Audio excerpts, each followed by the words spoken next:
As you get connected here. Good morning. Happy Friday, everyone. Good morning. Good morning, everybody. Welcome to Insight Hour, EO's new once a month, ideally, subject matter expert program based on something that is current and timely and will bring a ton of value to you in a short period of time. So I'm excited. I'm Brian Lipstein, for those that don't know me. I'm excited to welcome you guys as we kick this off with our first presenter, Eric Griffin.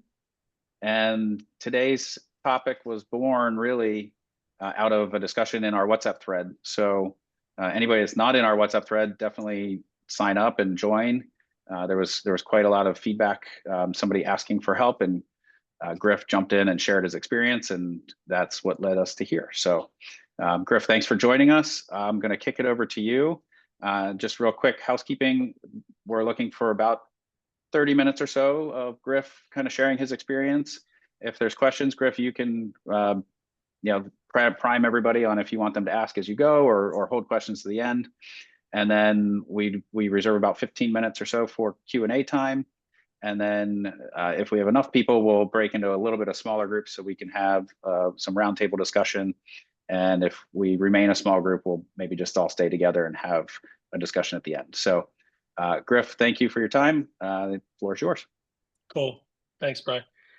And Steve Sagaitis is here, who's with my accounting firm. So if I get a number wrong in this, he's going to catch it. So now I got it. Now I can't just make it all up. I didn't know he was going to be here. So yeah, I'm excited to do this in a weird way. I know it's like not the most exciting topic on the surface. Like everyone wants to talk about growth. But as I've learned the hard way, there's something fun and healthy about, whether you're trimming down and really cutting costs, which is what we had to do, or maybe you're just pruning. Yeah, like I think about a plant, like you prune it to make it healthier. I didn't have that skill as an executive because we always had growth, and that led to a pretty unhealthy cost structure, kind of hidden.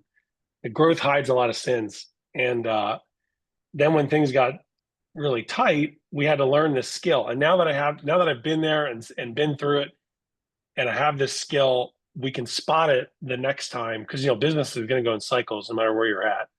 And now I can spot it like immediately, and I'm less scared to do things that I should be doing in the business and kind of all that stuff. So sort of walking through this, my hope is that, anyone here for the recording, like now that I know this, it's not like when things are good, this skill goes away. I mean, this is like a regular function at the company now. And I've got some things at the end to kind of show you how to do that. So let me, I do have slides, and let me share my screen. Okay. So yeah, I thought it was kind of funny. I'm thinking of Vern Harnish's book, Scaling Up, how a few companies make it, why the rest don't. I actually think you could just replace up with down and use the same exact subtitle. This is a skill set that we need as executives through good and bad times. So just a little bit about me and my company. Company's Mobile Outfitters. We make screen protectors for mobile phones. I chose the worst day to do this presentation because it's iPhone launch day around the world. I didn't know that when we booked it, Brian. This is like our Christmas day. There's like lines at all our stores around the world. So we have retailers that they stock our equipment, the stuff behind me, that these make screen protectors in retail stores. So our whole thing is we make technology, we make hardware, we make the little sheets of the films that go onto these, and then retailers use our technology to make a screen protector when they need it in the store. So that's happening a lot right now all around the world. And we do that all in Philly and Manayunk. So we're a US manufacturer and we're an exporter. And I've been running this business, started in 2007. So it's been a while now, and we had a great run, 16 years of consecutive growth year over year. And this picture on the left, this is at the peak. So 2023 is 2 years ago. We did 13 million in revenue. We had no debt. We had 40 employees. This is a picture we took with our employees and all our best customers. We flew them in and did an international conference. And this was kind of like best year ever. We got through COVID, which was horrible for us because we're brick and mortar retail. We got through a flood, which hit us 1 year after COVID and wiped out half of our inventory and kind of destroyed the first level of our office. We kind of got back on our feet again and had our best year ever. So we're feeling really good. And like a year and a half later, we're about half that size in people, half that size in revenue. And we racked up a whole bunch of debt to get through that. And this is sort of everything I learned through that year and a half journey. And these are some snapshots of just how scary it got. So the shit really hit the fan in March of last year. And it really caught us by surprise because, like I said, we closed out. Think about it, you come into January and you review last year's financials and it was your best year ever. And 2 months later, you have this month in March where you lose 200 grand. And we literally were like, I have no idea what's going on. We go to the next month, we get through April, we lose another 200 grand.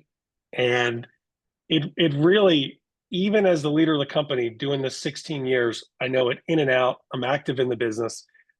We had no idea like what was really going on. It was really confusing. And it was really confusing for the staff because it was like all of a sudden we tightened up and they're like, wait a minute, I thought we just had our best year ever. And so kind of stepping through the timeline, like I said, we had no debt going into December of last year.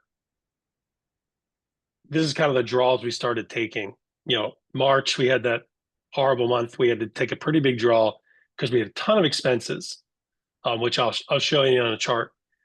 1 month later, we take another 200K out of that loan. 2 weeks later, we start getting calls from our banker. Like, hey, why don't we do lunch? And you guys can tell me what the hell is going on over there.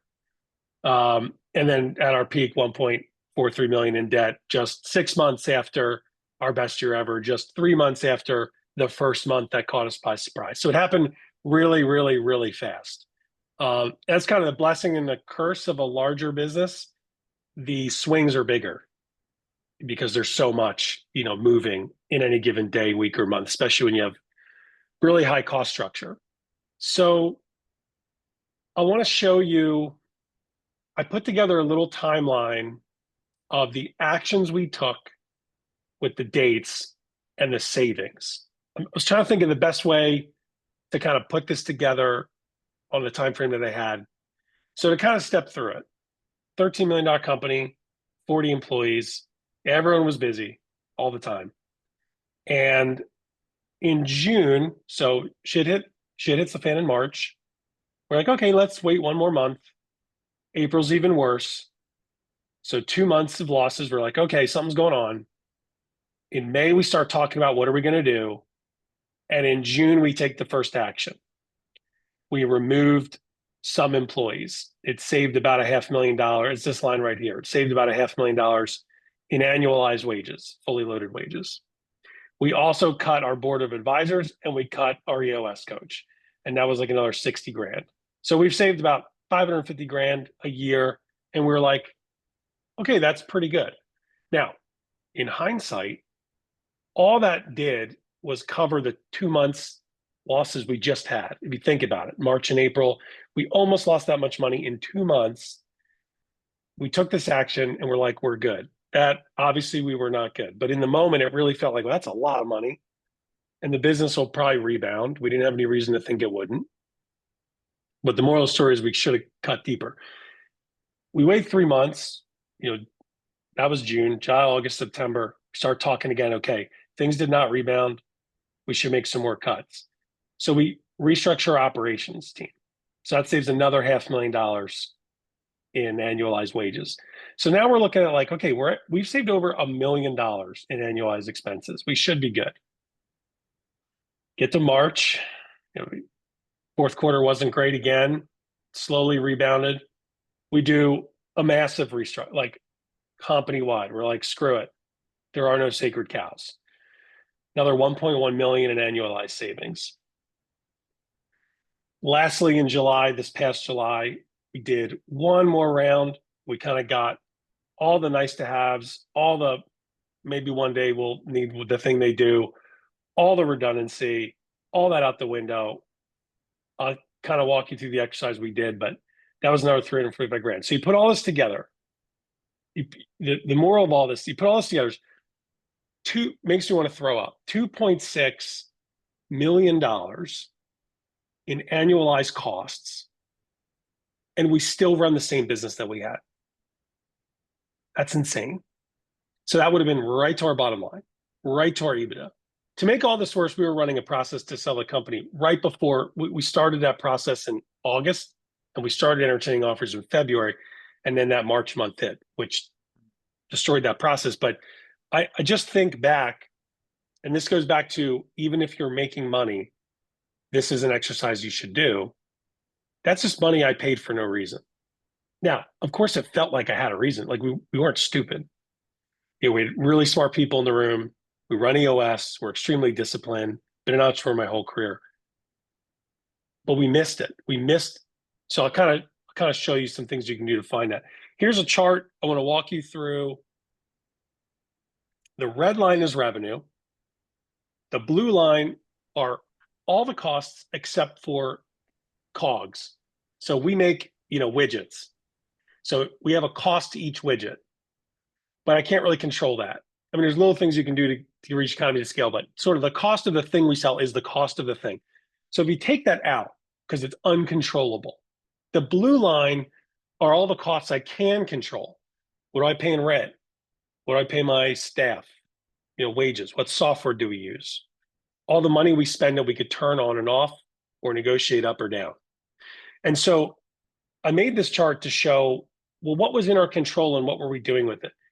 So we're growing revenue. That's the red line. This is going back to the last quarter of 2023, our best year ever. We're growing revenue and we're growing costs.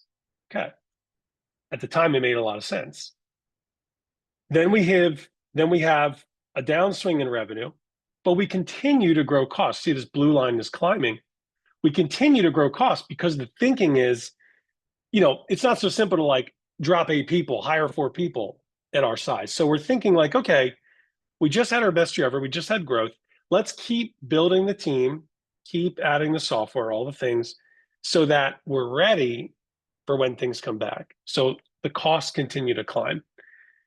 When we zoom all the way out, and now in hindsight, we can just get the full view. There's a very clear trend line of revenue down. Now, it's not so obvious when you're here, and it's not so obvious when you're on the start. A trend is only a trend once you have multiple data points, and you could say, oh, wow, look at the trend. When you're in it, it's like, I don't know, maybe that was just a weird month. Oh, this thing happened in the world, that thing happened in the economy. That must be the reason. You find kind of justifications. And so here's our cost structure now, all the way down here. And it took us this long to get there. And in hindsight, we should have just jumped. If I go back to this chart, and we took kind of 4 swings at the ball to cut our costs. The one regret that I have is we should have gone much deeper, much quicker, much faster, because it's way less scary than I realized. And I'll kind of talk about that. So then I was like, okay, well, what would be helpful if I came to this session? What would be helpful for me to hear? So I pulled out, like, I don't remember, 5 to 7 little nuggets, and I want to talk a little bit about each one of them. And Brian, your point, I forgot to address questions. If you have a question, just like put your virtual hand up or wave your real hand around. You don't have to like wait till the end, because each of these nuggets is like its own thing. And I think this is where the real value is. So this is a quote. So we sold the majority of our company through all this mess.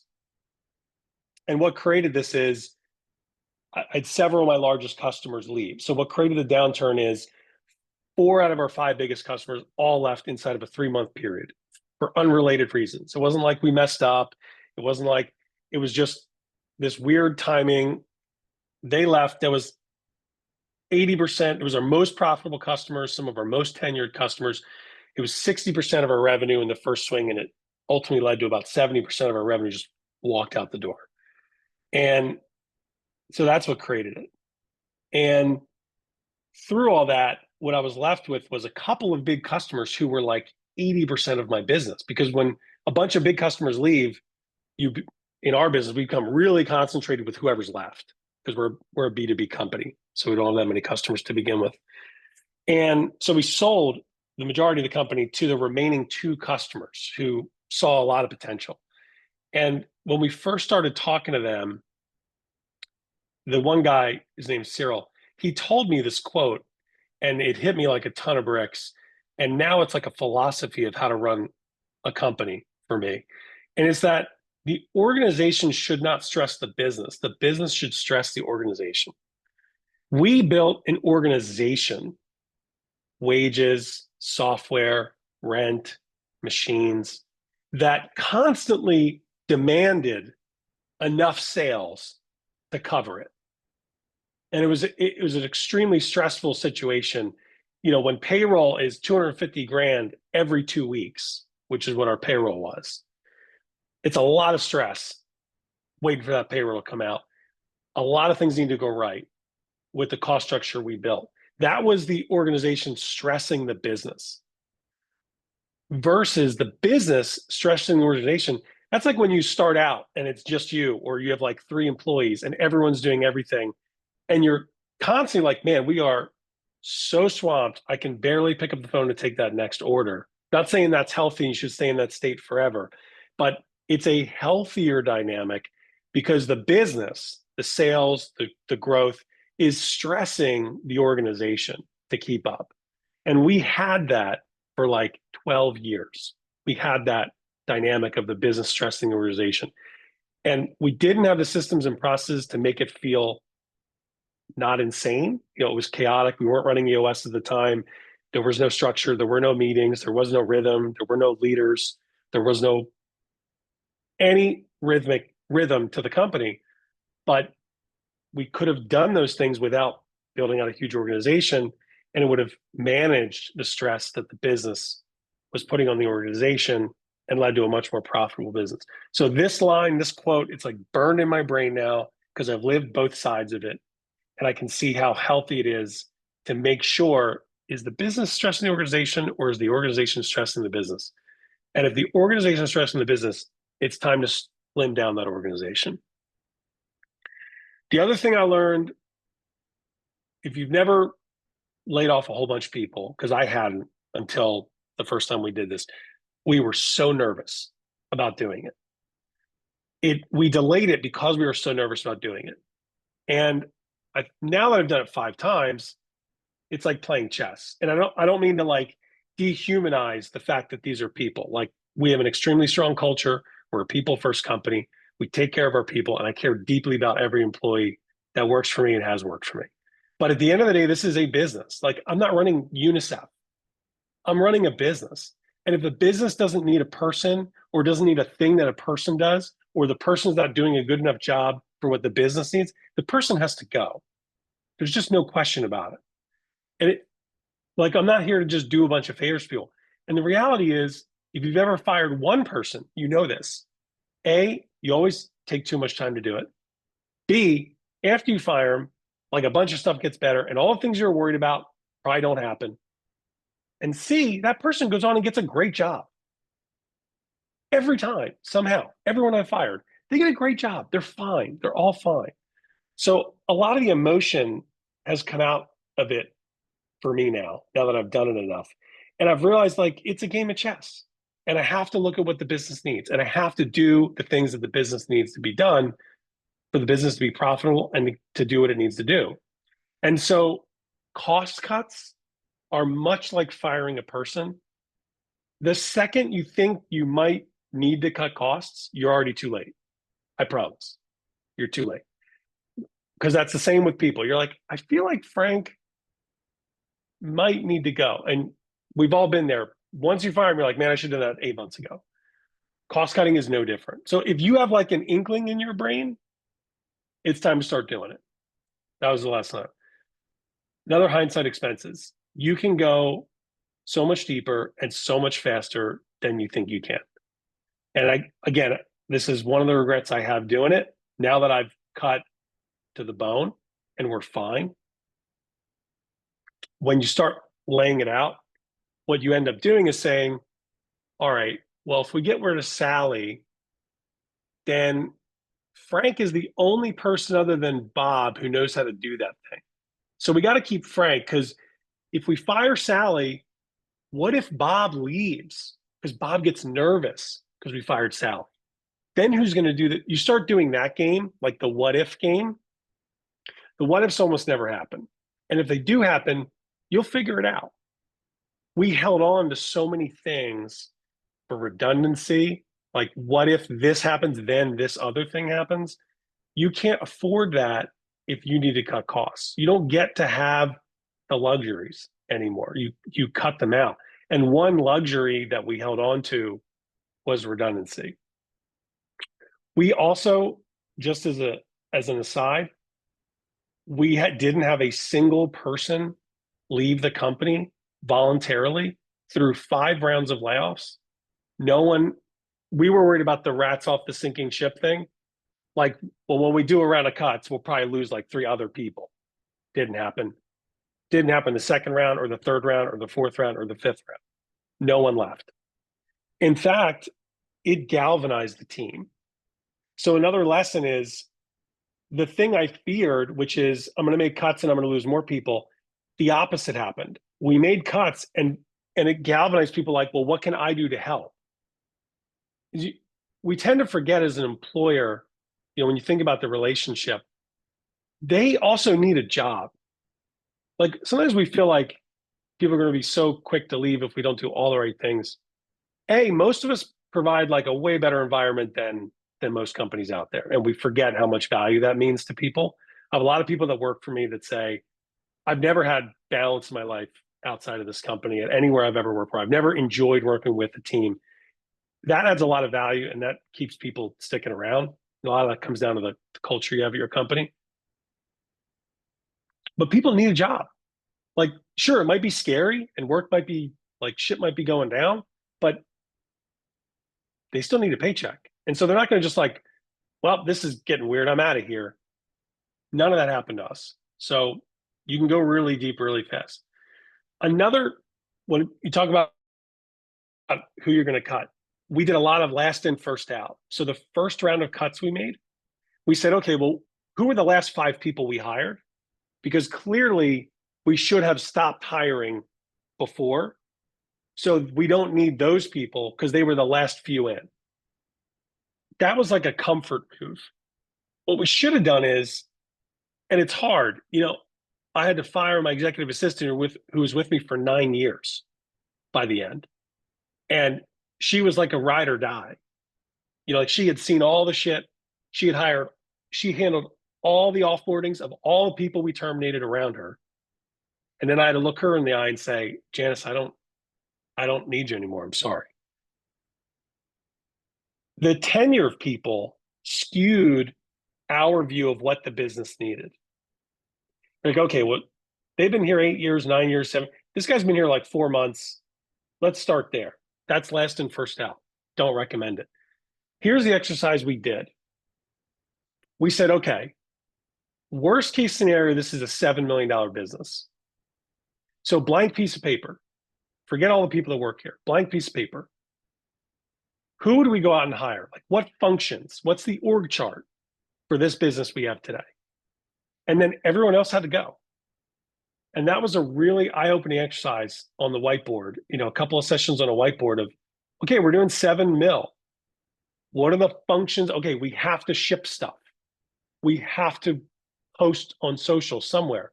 Can anyone do that? Sure, I can do it. As the founder, I'll take marketing.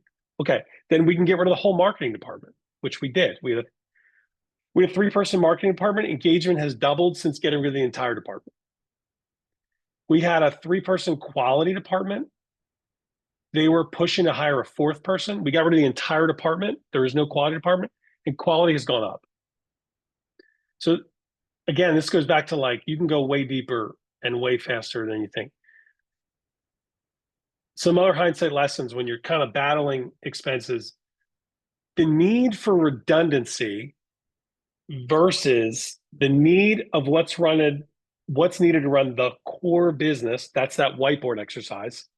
Here's the business I have today.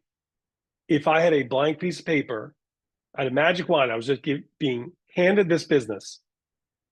If I had to draw an org chart for what it took to run this business, not where this business is going to be, not this business, and what if this guy and this guy leaves? No, this business, what would that org chart look like? That's what's needed to run the core business versus what's needed to run the business in the future. Again, the what if game. Here's the business we have today, but if we close that deal, we're going to need 3 more people. Okay, we'll figure it out when we get there. Now, before we'd say like, well, let's keep those people on because that could change everything. Well, that thing doesn't happen. You're carrying people for no reason. And the reality is, again, going back to what galvanizes the team, if you have the business stressing the organization, people will figure it out. They will step it up. They will galvanize together and figure out how they get it done. And it is fulfilling when they do that. So one of the processes we implemented, which is really helpful,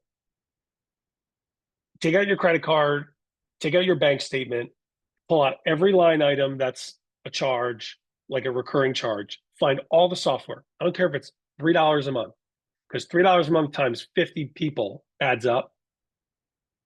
And you put it out to the organization once a quarter and you say, do you need this? So what we break it out, we say, hey, marketing, you got these 8 subscriptions. Do you absolutely need all 8 of those? Are you sure? And we do that every quarter. Another trick I found, if you want to find out if someone really needs a thing, just kill it and see if they say anything. The thing I learned is people will defend the tools and the staff that they have to do the job that they do, because in order to do the job they're doing, they need all the things that they have. The reality is, as a founder, when you get rid of an entire department and it gets better, which makes no sense because these were smart people. Oftentimes people are doing a bunch of things that they don't need to be doing. Not maliciously, they just, they got into a groove, or they had some justification and they kept piling it on until someone from the outside comes in and blows it up. They can't see outside the box of, well, I need this software to do this thing. What they don't realize is, yeah, but you just don't need to do that thing because that thing isn't adding any real value to the business.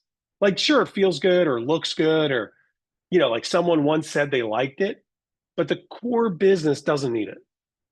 And so when I came in, like when I terminated the entire marketing department in one afternoon and I took it over myself, and engagement doubled inside of 60 days. What I found is they were just doing a bunch of stuff that didn't actually add value to the business. When I challenged them on it, it's really hard for them to see this thing I've been doing for 2 years doesn't actually add any value. It's really, so what they do is they justify, well, I need these 4 things to do that thing. So just kill it. Just turn it off. Kill the subscription. If they don't say anything, they don't need it. If they do say something, turn it back on. I'm a big fan of just doing it. All right. Another big issue, this is like, I don't know if this is just me or we've all been there. A big issue with some of the people we held on to too long was me just not wanting to do that thing again. I mean, we started this business and it was me and my partner, Dennis, and we did everything. I worked at the King of Prussia Mall at our retail store 7 days a week, 12 hours a day for 9 months straight, installing screen protectors on people's phones. And then I'd go home and answer customer support. You've all been there. Once you got out of that, 14 years later, I hadn't touched a customer service email. I haven't done a social post. I hadn't in years. I really didn't want to do that work again. Here's what I found. Here's a crazy thing. It's actually kind of fun. It's actually kind of fun jumping in after I've blown a thing up and going, Well, those 8 things don't need to happen anymore. I could do that with AI. I could do those 3 things better. I could do this that no one ever did before. Holy cow, look at that, double the engagement. That same work that I was afraid to do or really didn't want to do, it's actually kind of fun. It's added like a lot of fulfillment in my job. And my goal is to back myself out of it again. I don't want to like do all the things forever. But you do it for a short sprint, you figure it out, you learn exactly what the company needs, you backfill it, or I outsource some stuff to a guy in Serbia that I found does a really good job for. I used to spend $20,000 a month in wages on my marketing department. I pay $1,200 a month, a couple hours of my time a week, and we do well. It's kind of fun to figure that out and say like, yeah, I just added 18 grand a month to the bottom line while increasing engagement. So there's like an emotional thing there. Like, I just don't want to do it. Well, it's not so bad. I wish I knew that. I would have jumped into a lot more stuff sooner. Okay, I already covered this one. People defend the things that they have to do the job they do because in order to do the job they do, they need all the things they have. I remember when we did a major cost cutting session, this sounds kind of brutal, but it just is what it is. My COO, he made $225 a year, and we had everyone look at all their expenses, and he was like, well, I could drop out of I have this forum with the Delaware Valley Industrial Corp. It's like $1,200 a year. I could cut that. And I went away and I was like, well, I got a better idea. I'm just going to cut you. I'm going to save 20 grand a month, not 1,200 a month. I actually cut him. I cut his manager and I cut his manager. Cut 3 layers out. 3 layers. Didn't skip a beat. $500,000 in salaries, all in operations. Didn't skip a beat. Again, it's like not as scary as you think. I covered this one, but I'm just going to say it again. As long as your culture's strong, like if people actually like working there, cuts aren't going to do the rats of this sinking ship thing. And I can only say that so confidently because I did 5 cuts. If I did 1 round of cuts and I said that, I'd say, I don't know, maybe we got lucky. We did 5 rounds of cuts in like 10 months. I mean, it looked like we were about to go out of business. And we're an open book company. So every month we report the financials. Those slides I showed you with the 200,000 losses, we display that to our entire company every month. They knew what was going on. Like we couldn't even sugarcoat it. Like, no, we're fine. They knew. No one left. No one left. They stepped up and they wanted to help. And the way we put it to them, if you ever have to do cuts and you need help messaging, the way we put it to the team, we'd say like, you're still here. They're not here anymore, but you are. And you're here for a reason because you're our core team and we're going to figure this out together. That's why you're still here. And we sort of made it like, this is the special ops team right here. Like we're going to get this done together. That's like galvanization. You create that culture of we're the ones that are going to do it. Another lesson I learned, it sounds so stupid to say it out loud, but profit's non-negotiable. It's non-negotiable. We are not VC backed. We don't get like runway. I mean, Chris Shalour's on this call. Chris is in my forum. I know I've told this story before, Chris. We were walking on the beach at a forum retreat. This is like 2018, I think. And me and him are just walking on the beach. And I'm talking about the business. I'm like, yeah, I don't know. Like we're doing like 10 million in revenue. We got $2 million in the bank. We got no debt. And he like stops me in my tracks and he looks at me and he's like, you have $2 million in the bank? I was like, yeah. I only had growth up until that point. I didn't realize what we had. So then when times were tough, we were like, well, we got $2 million in the bank. Like we can run through that. Well, we did. We did. And then some. We probably pissed away $4 million. All because we had this bloated cost structure, all from these lessons. Now I know that. Profit is not negotiable. So I don't care if I have $2 million in the bank and then I had a month of losses. I'm making cuts. I don't care that I have $2 million in the bank. That is not like willy-nilly, rich Uncle Frank's money that he gave me. That's the money that I worked a decade for in the shopping mall 7 days a week. We're not going to just spend that. There was a lot of profit is a nice to have in our business. I guess that's one of the pitfalls of having a lot of success for a lot of years early on. I mean, I started this business in my 20s. So we kind of had that. It was like, yeah, it'll be fine. Sure, we'll make money next month. And now I understand when big companies, like you hear about like Apple, who has like $1 trillion in the bank, and they lay off like 8,000 people. And it sounds insane. Like, oh no, they made like $200 billion last quarter. They have a huge cash reserve and they laid off 8,000 people. It's because of this. These things aren't negotiable. The business doesn't need what those people do. The people need to go. It's not UNICEF. And the people, they'll find another job. Unemployment rate's like 4%. They'll find another job. It's not the end of the world. All right, I think this is the last slide. It is.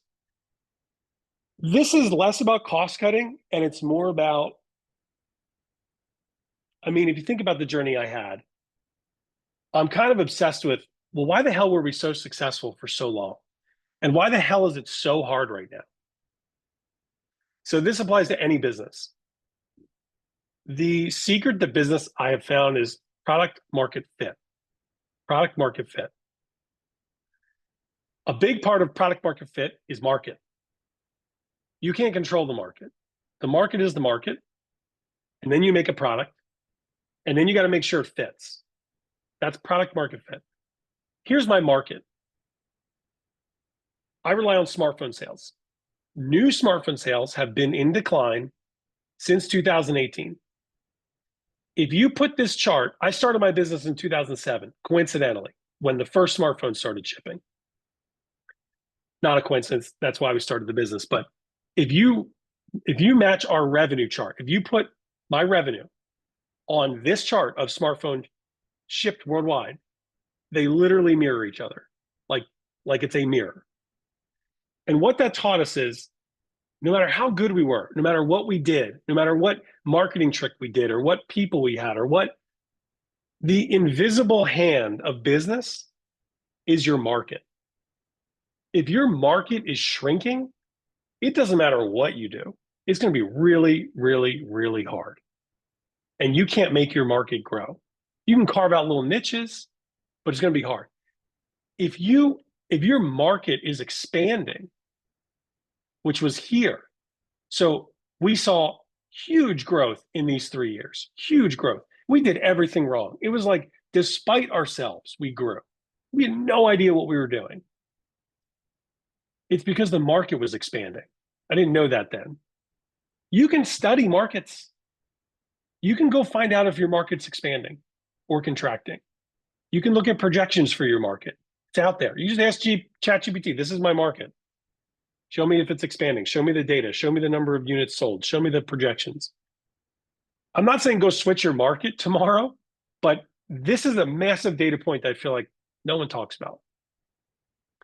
Then you have your product. So if your market's expanding, then you just need to, you have your product and you need to find a sales channel inside your market that people want it.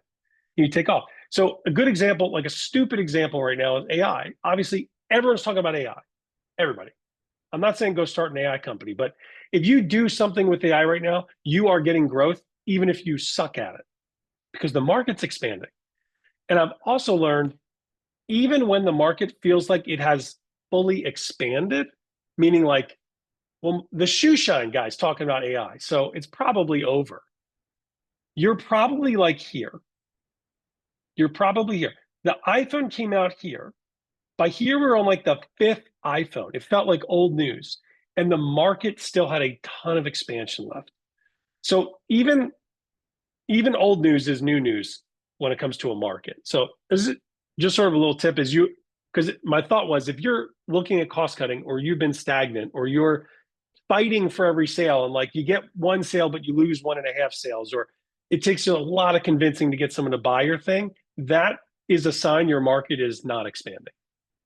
If like the phone's ringing off the hook and you're trying to figure out like how you service the orders and how you, that's a sign your market is expanding. And we can make those shifts and jump into other verticals inside of a market or other markets to take advantage of that. That's my show. Thanks for coming. Do you guys have any questions? I'm an open book. There is no question off the table. I'm happy to dive in. I'm going to jump back in and just say, before we go to questions, thanks, Griff. That was awesome. I took a ton of tidbits out of that. Appreciate the openness of sharing. I wrote a lot of things down, and you answered one of my questions. One of my questions was, did you have reserves going into it, and how did that play into that? How did you manage it? But you kind of answered that toward the end, where you talking about profit and how much did you get trapped in revenue is vanity, profit is sanity, and not focusing on profit, or you were still making profit, so it was okay. It just became like, okay, I'm willing to burn through it, as opposed to that's my hard-earned money. Yeah. So a couple things. So we definitely weren't like, we never bought a single ad. Like we didn't like get a Super Bowl ad to get more revenue. We didn't do any of that stuff. We overcooked it. We overcooked the steak. So in business, like, you got to get things good enough. And then the rest of it's like really expensive. Like if you need to answer customers in 4 hours, to get from 4 hours to 1 hour, it costs like a shit ton, and no one really will pay for it. No one cares. We did a lot of that. Like we over-engineered everything, and a lot of money went to that. So I had a 3-person quality department. Turns out I didn't need anyone. I just needed a process that somebody else did in line with another thing they're doing, and it would have been good enough. But we built a quality department because we make stuff. We got to make sure they're good quality. And again, like when you start to add more people, you know what the first thing leaders do? They want to hire more people. So another trap I fell into, EO and EOS and every business group out there preaches, get out of your business, get out of your business, get out of your, work on the business, not in and I agree with the spirit of that, but we took that to an extreme, and we hired way too fast, way too far to get out of the business way too soon. And all those people were like, well, I'm here to run ops, so I'm going to build an ops department. I'm going to build a marketing department. I'm going to build and that's where a lot of money went. And that's something I learned last week at Nerve. They were saying the most successful CEO, they really kind of highlighted Elon Musk for anybody that was there, Jeff Bezos, like them or hate them, what they do to be so successful is they go down to the front lines. They spend one day seeing what the problems are. They spend the rest of the 6 days of the week solving those problems. But it's because they're aware of those problems that they cut them off and they don't become bigger problems, and they solve them, move on to the next thing. So that was something interesting from last week that resonates as well. Anybody else have questions? I don't want to hog it, but I'll keep having conversation with you if nobody else wants to talk. I have one.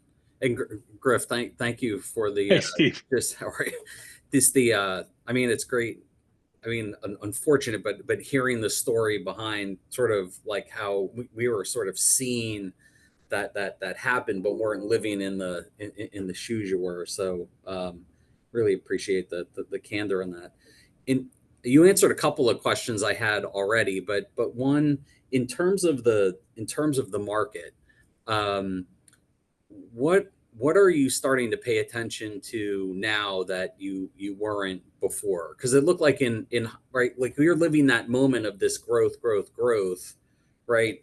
And how do you know, like, just similar, it may feel like it's just never going to end.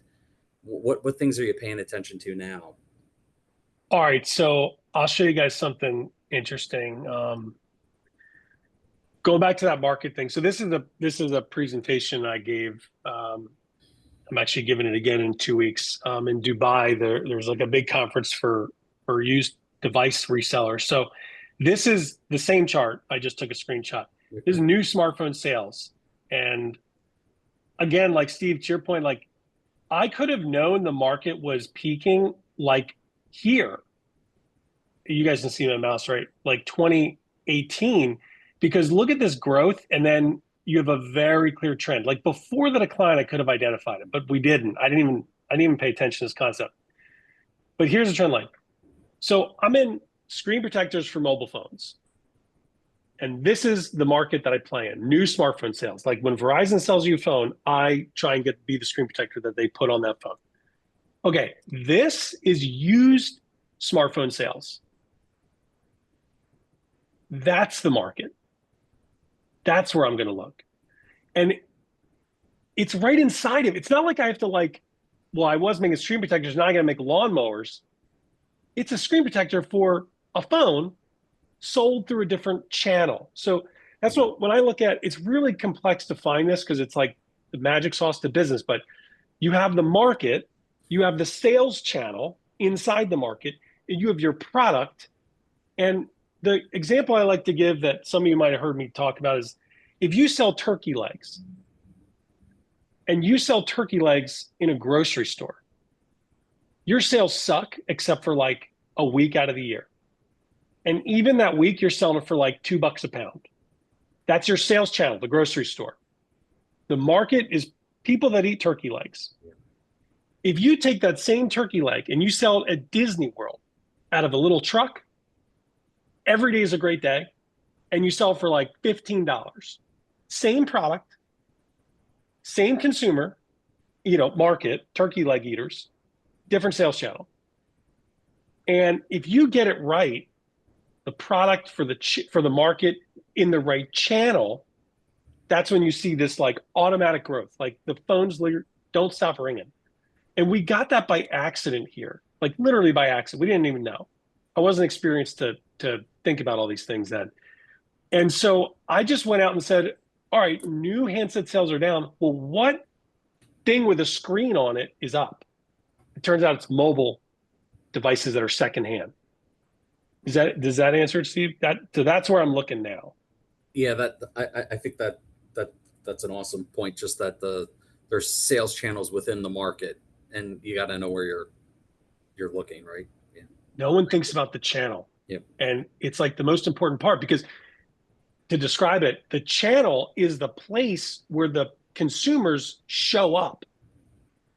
That's the place you encounter them.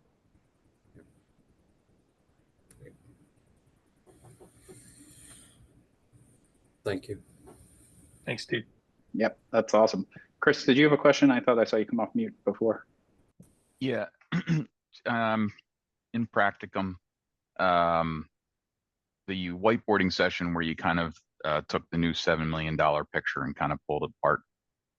Obviously, you have like here's what the salaries that we're dealing with now. Here's the job descriptions that we're dealing with now. And here's the org chart or accountability chart or whatever you want to call it. Were there any other things, cogs, that you used to kind of piece that together, pull it apart? I mean, how much shredding did you do of pulling job descriptions apart? And could you talk a little bit more about that?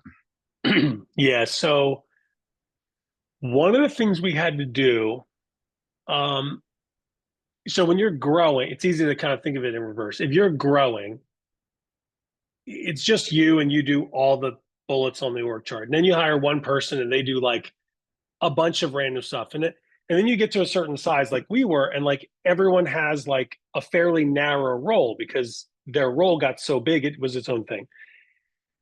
When we had to cut, we had to do a lot of like, well, what can we mash together? And again, it was a little less about like, well, Frank knows how to do these 4 things, so we should do. Now you're building an org chart for Frank.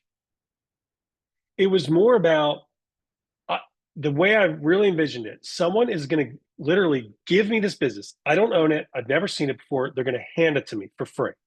And I get to just make a blank page and say, this is the functional organization by seat that I need to run the things that business needs to do every day. Needs to do every day, not wants to do, needs to do.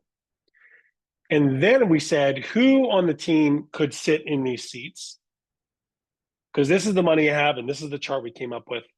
And then everybody else went. And so a lot of roles combined by the nature of it got smaller and a lot of stuff had to happen, but it wasn't around the individuals. It was around, well, it makes sense so quality.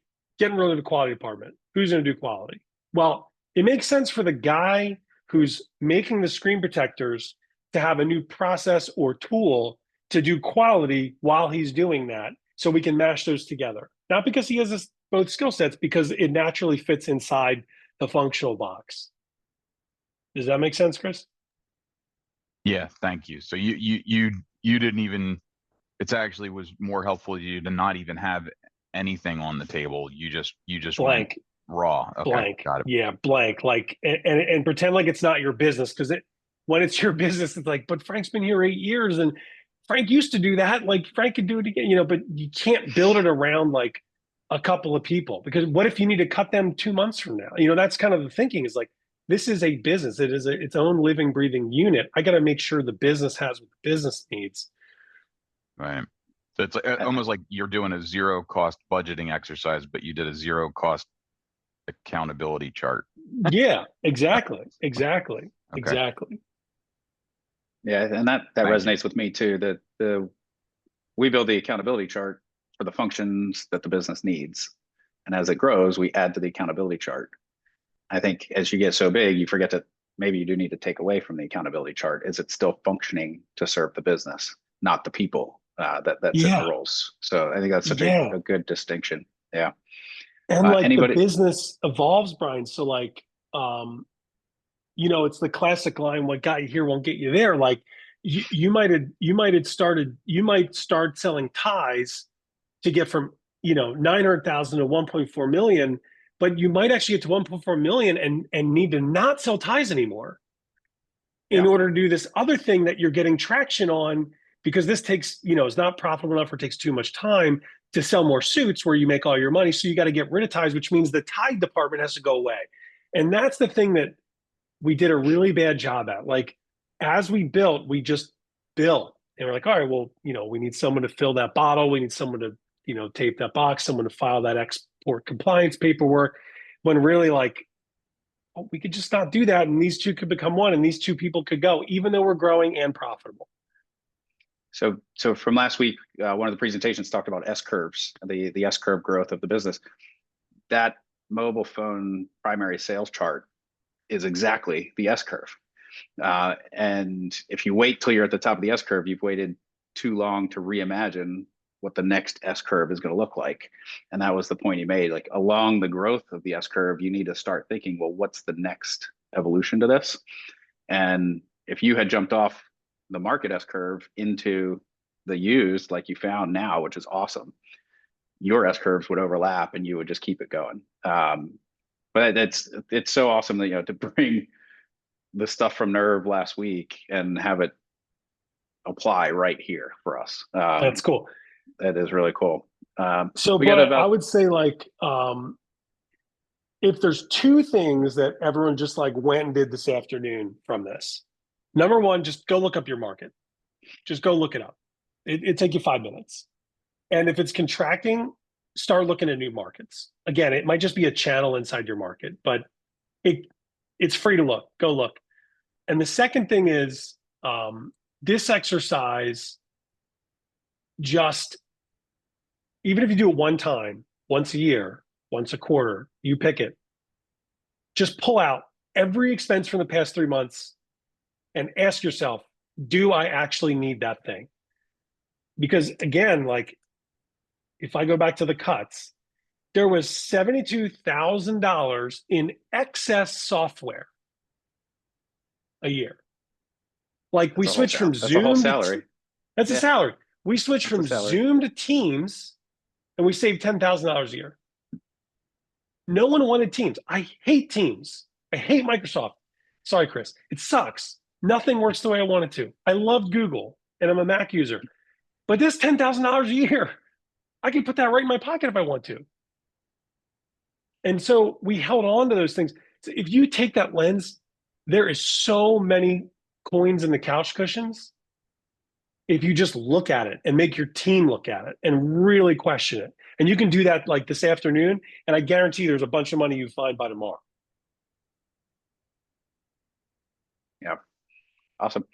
A couple minutes left. I know Katie wants to make some announcements at the end. we take one more question. Anybody else have one final question? I have a question, if I may. Hi, Eric. Nice to meet you. I don't think I've Hi, ever Kim. met you before. I everything in your presentation, you could have swapped out Mobile Outfitters for Bethlehem Counseling Associates. We're a much smaller scale. We do about 3.2 million, but in Q4 of last year, I watched about 6 or 7 therapists walk out the door within a couple months' time, and I lost about almost $300,000 in revenue in 1 quarter. And because I'm not a math or money person, I'm a therapist at the end of the day, I was like, okay, we're going to feel this. We're going to have to make some cuts, but I've got lots of money in reserves and we've always had growth and we've always had success. So we'll be fine. Well, and then sure enough, what happened to you is exactly what happened to us. So we're still in that phase right now where I'm trying to figure out, where do I keep cutting? What do I got to do? And what you said really spoke to me. There's been so many times I've been afraid to make cuts because people are going to want to walk. I'm going to lose more clinicians. So my question is, we've made some cuts. There's still deeper cuts I think I could do. And I think we're getting on the upswing again. But did you cut, you talked about you cut departments and you cut a lot of employees. Did you cut salaries at any point? Like, did you ever approach people and say, I'm not going to get rid of you, but I can't pay you this much anymore for maybe temporarily or something? Was that something that, because I've thought, I have 9 employees, 32 therapists, but I can't cut the therapists because they're the generator. That's your product. Yeah. Yeah. And so we only have a few employees, but there are a few that I think are probably, they're not overpaid, in general, but I think right now they're overpaid. Did you do it? Okay. So here's the approach we took. It's a similar spirit, but a different approach. We was like, okay, we're going to get rid of, so let's say there's, 3 people and they're above market or whatever. I'd rather cut 2 of them and go to the rock star 1 and say, so we did this to our tech team. I had a 4-person development team. Developers are expensive. It's $800,000 in salaries. We went to the one, you always have one, you're like, this is the rock star. We went to the 1 and we said, you're going to go from 2 to 250 and I'm going to get rid of the rest of your team. How does that sound? And he was like, hell yeah, let's do it. And he is killing it. So that's the approach I would take. Otherwise, people are like, well, this is insulting because I come to work every day doing the same thing, making less money. I'm just going to start looking. And then they're just going to potentially, I have never done it, so I'm not predicting, but then they might bail. The other thing I didn't say, you can fire people and hire them again. They don't die. We fired Sam and 4 months later, we hired him back. And he was like thrilled to be back.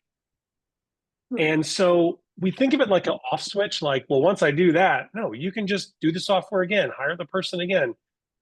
You also can renegotiate stuff you already have. We went to our landlord and said, hey, here's the deal. We're like puking money. Can we just pay you less rent for 6 months? And he said, yes.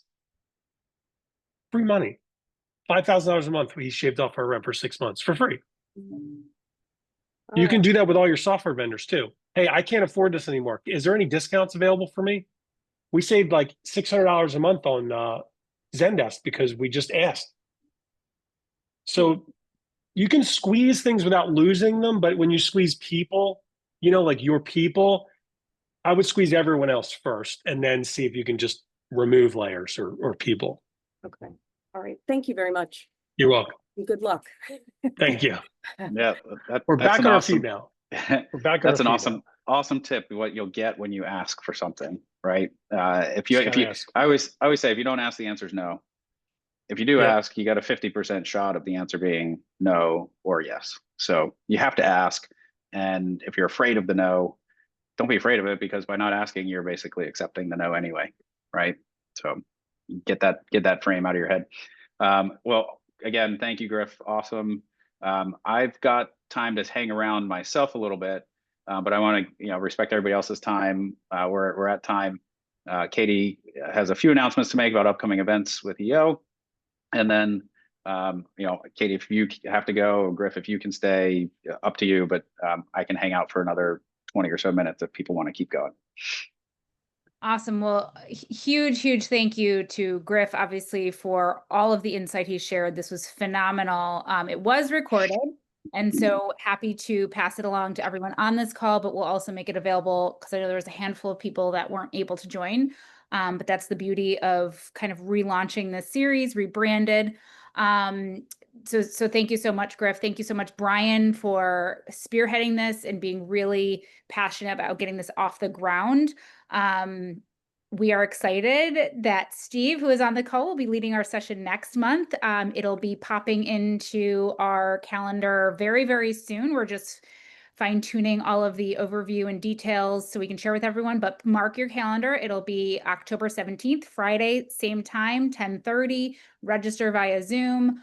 We're focusing on the experts that we have in our community, leveraging EO members, leveraging our amazing strategic partners who all come forth as subject matter experts.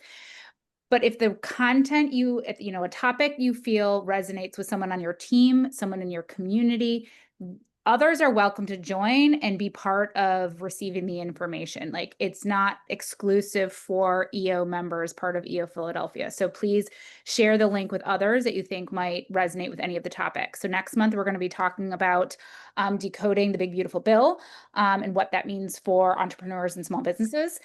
And then if you have a topic that you think would be amazing for this type of session, whether it's from one of our strategic partners, whether it's from another member, please bring that forth.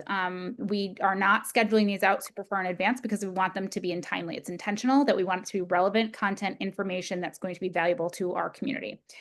With that said, we have an amazing event next week. So if you haven't signed up for it, please do go to eophiladelphia.com/events. Juan Bandana, Leading Through Change, super dynamic speaker on leadership. It's going to be a workshop, 90 minutes. We have our start at 4 o'clock, official start at 4:30, and then there'll be a happy hour after. So encourage you to join yourself. If you have key team members that you think this would be really great leadership content for them to join, please have them come. And then a ton of other wonderful events on the books, including a family event, October 18th. So it'll be the day after our Insight Hour with Steve. That is at Delco Axe House. It's an adult and kid-friendly event. Axe is for adults, paint splatter for kids. Please come. If you don't have kids or you don't have kids that want to join, you can still come. It's going to be for all ages. So thank you again, everyone. I got one additional ask for the Juan Bandana event. We have one seat left for prospective EO members. So if you have somebody, a friend or colleague or something like that, you've been thinking about talking to them about EO, we have 9 people attending the prospective EO event that's happening right before the Juan Bandana on Wednesday. Same location, same everything. So, and then everybody's going to go to the Juan thing afterwards. So keep that in mind. If you have any prospective people that you want to hype up EO to, please send them my way. Thanks, Chris. I think we're actually at 12, so we've exceeded our capacity, but more the merrier. Nice job. We'll Nice. be certain. Good job. Good to see everybody. Have a good weekend. All right, I All can right. stick around, so if anyone is staying to answer questions, since I'm the host. Yep. Thanks everybody for showing up and being here live. And we'll see you at upcoming events and next month's Insight Hour here. So, Katie, you want to put everybody back on the grid? And Griff, are you okay to stick around a little bit? Yeah, maybe I've got time for a couple more, but I'm going to get to this iPhone launch right after. So I don't have too much time. Yeah, we didn't plan that. It's my fault. I should have thought about September. It's always in September. We just never know when until, they do the announcement. Right. It's all good. Yeah. It's so much from like last week's sessions, just like That's crazy. come into this. Yeah. And it's relevant. And the specifically the one station, the one that Rand Stajan did on next level leadership. Part of what he talked about is creating the awareness. When we're aware, we can make decisions. Right. But awareness is the first step. So the ability to step back and have that view. We actually look at our accountability chart probably every other quarterly and make sure it's, if not every quarterly and definitely every annual, just to make sure, does it still apply? Hey, where do we see us going? What roles are we going to need in the future?